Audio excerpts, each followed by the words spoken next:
My name is Julie. I'm 20 years old, working at a Walmart in the quaint town of Jackson, Alabama. Since I'm not a full-time student, my manager often assigns me the graveyard shift when the store used to operate around the clock. Despite being a supercenter, the overnight hours were pretty quiet, perfect for restocking shelves. This particular night, my shift was from 10 p.m. to 7 a.m. I was one of the few employees restocking, while a couple of others manned the registers. Being in the Alabama countryside, we didn't see much traffic during these hours, making it ideal for my tasks. I didn't really know the other employees that night, and we rarely crossed paths in the vast store. I began my shift folding pants in the men's section, headphones in, enjoying the solitude. Around 11:30 p.m., a customer wandered into the jeans aisle. Late-night shoppers weren't unusual, as people often came in until around midnight. He asked if we had a different waist size for a pair of pants he found. I informed him that what was on the rack was all we had. He thanked me and walked away, but not before we awkwardly made eye contact as he put the jeans back. As the night wore on, the store grew eerily quiet. By 1 a.m., I was in the appliances section, shuttling boxes from the back. While stocking the shelves, I noticed someone watching me from the next aisle. When he saw me looking, he quickly turned away, but his eyes were familiar.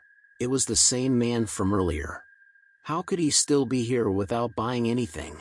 I pushed my cart to the next aisle to see if he had any items.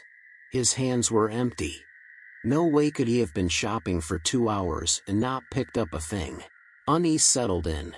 I hurriedly finished restocking the coffee machines and other appliances and retreated to the back area to shake off the feeling of being watched. In the employee lounge, I took a break, scrolling through my phone, hoping the man would leave. After some time, I decided to work in the grocery section, thinking a change of scenery might help.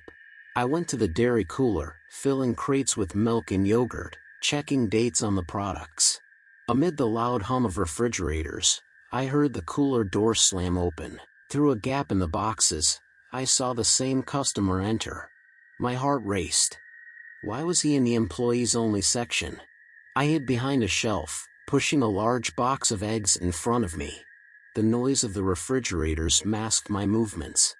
I stayed crouched, waiting to hear the door open and close. Minutes felt like hours. I peeked out, and there he was, right in front of me, grinning. His smile vanished as I screamed.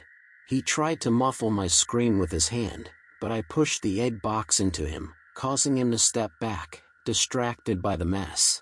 I bolted past him, not looking back, and found another stock worker named Bob. I urgently told him what happened. Just then, the man appeared, apologizing profusely.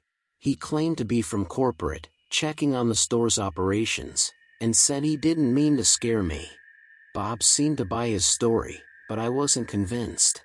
When I questioned why he covered my mouth, he said he wanted to avoid causing a scene.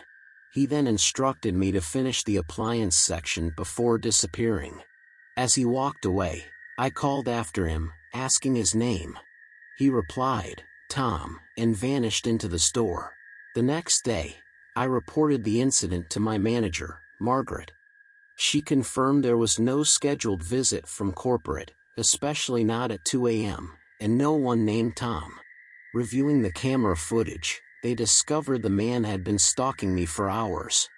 A police report was filed, and I requested a shift change to avoid working nights. Margaret understood, and now I work day shifts, either restocking or at the register.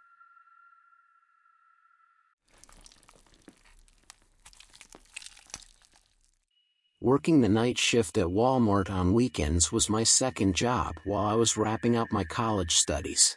I needed to pay off my student loans, so I took on whatever work I could find. My duties involved receiving night deliveries, doing warehouse tasks, and stocking shelves after hours. Typically, my shifts were either from 11 p.m. to 7 a.m. or from midnight to 7 a.m. It was the night of July 9th, 2015, a Thursday that is still etched in my memory. I was midway through my shift in the electronics department when I glimpsed someone passing by the aisle I was working in. Normally, this wouldn't have caught my attention, except for the fact that there were only two other workers in the store with me that night, Alvin and Baco. We were all wearing the same staff shirts, having clocked in together. The figure I saw, however, was dressed entirely in black. Curious, I walked to the end of the aisle and peeked around the shelf, but no one was there. I called out for Alvin and Baco, but received no response. Feeling uneasy, I went back to my task. I had been holding in the urge to pee for a while and decided to go once I finished with the aisle. Suddenly, I heard a loud crash a few aisles down, startling me. I rushed over and saw a bicycle had fallen off its hook. The hook itself was intact, so it seemed like someone had put effort into knocking it down. I hung the bike back up and began walking through the aisles, now on high alert. I reached the paper and cleaning aisle at the back of the store when I heard a bizarre sound that I could only describe as a laugh, coming from the next aisle over. I sprinted to the adjacent aisle and felt a chill when I saw a man in black at the end of the aisle, his back to me but his head turned just enough for me to see half of his face. Suddenly, he bolted down another aisle. I could hear his footsteps echoing through the store. Torn between chasing him and finding my coworkers, I chose the latter. As I moved, I heard eerie laughter and footsteps seemingly circling me. I found Alvin in the women's department and warned him about the intruder in black. Since we didn't have walkie-talkies, I asked him to inform Baco if he saw him. Then, unable to hold it any longer, I rushed to the employees-only bathroom in the warehouse area. I quickly made a nest of toilet paper on the seat and sat down. The bathroom door opened and closed naturally. With only a few people in the building, I called out, "Who is that?" Hearing no reply, I feared the worst. The sinister laughter echoed again, and I saw someone through the crack in the stall door, their eye peering in. The whispering began, unintelligible, but the echo made it even more unsettling. I suddenly remembered I had Alvin's phone number saved on my phone. I quickly called him, loudly asking him to come to the bathroom immediately. I stayed on the line as the figure outside the stall retreated. I dashed out of the bathroom and met Alvin, urging him to hurry. He arrived 20 to 30 seconds later, reporting he hadn't seen anyone on his way. Since we didn't have security personnel when the store was closed, we couldn't check the cameras. I stuck close to Alvin for the rest of the night, working with him for safety. I texted my boss that night, and when I woke up at 3 p.m. the next day, I saw his response.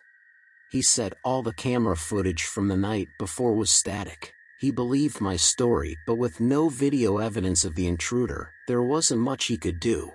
It was beyond my control. That night remains the only shift where something truly unexplainable happened.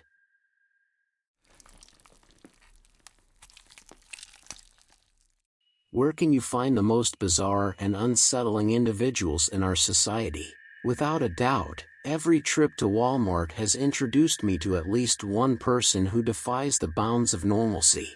What I'm about to recount is far beyond strange. It happened on the Thursday night before Black Friday, with Walmart extending its hours late into the night. Around 11 p.m., I was there, hunting for a new laptop. I managed to snag the last one on the shelf, a coveted deal for Black Friday. Just as I grabbed it, a large, unkempt man approached me, pleading that he desperately needed the laptop. "I'm sorry, it's the last one," I said, trying to remain calm. He erupted in anger, creating a scene that drew the attention of other shoppers. My heart raced. I'm not used to confrontations like this. Ignoring his outbursts, I hurried to the checkout line, clutching the laptop. Some people in line tried to lighten the mood, joking about the man's erratic behavior. When I finally got home, my family was already asleep. I decided to set up my new laptop outside by the pool. Suddenly, the motion sensor light on the side of the house flicked on. I nervously went to check, half expecting to find someone lurking. The light would occasionally turn on due to animals from the nearby woods, but I wasn't taking any chances. I locked the door and continued setting up my laptop inside. Then, a car alarm blared outside. It was my Cadillac. I peered out the window to confirm and dashed upstairs to grab my keys. The panic button wouldn't turn off the alarm from inside, so I stepped onto the porch to disable it. That's when I noticed a car parked on the street that hadn't been there earlier. In our gated community, where everyone has spacious driveways, any car on the street was suspicious. I saw someone sitting inside that car. Quickly, I retreated indoors and locked the door, then rushed to my mom's room, telling her I feared someone outside was up to no good. My mom, concerned by my account, joined me downstairs. She peered through the peephole and gasped, covering her mouth in shock. She recognized the man in the car. It was a janitor from her school who had always given her the creeps. She immediately called 911 and then her coworker, who also identified the man as a weirdo who sometimes used different names. My mom then called our neighbor Joe, who came over to wait with us until the police arrived.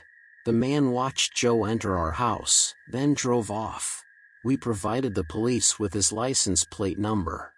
It turned out he had a record of similar offenses: breaking and entering, stalking, harassment. Though I had never seen this man before, being targeted like this was terrifying. The police advised us to call them immediately if he returned. The next day, we went back to Walmart and reported the incident.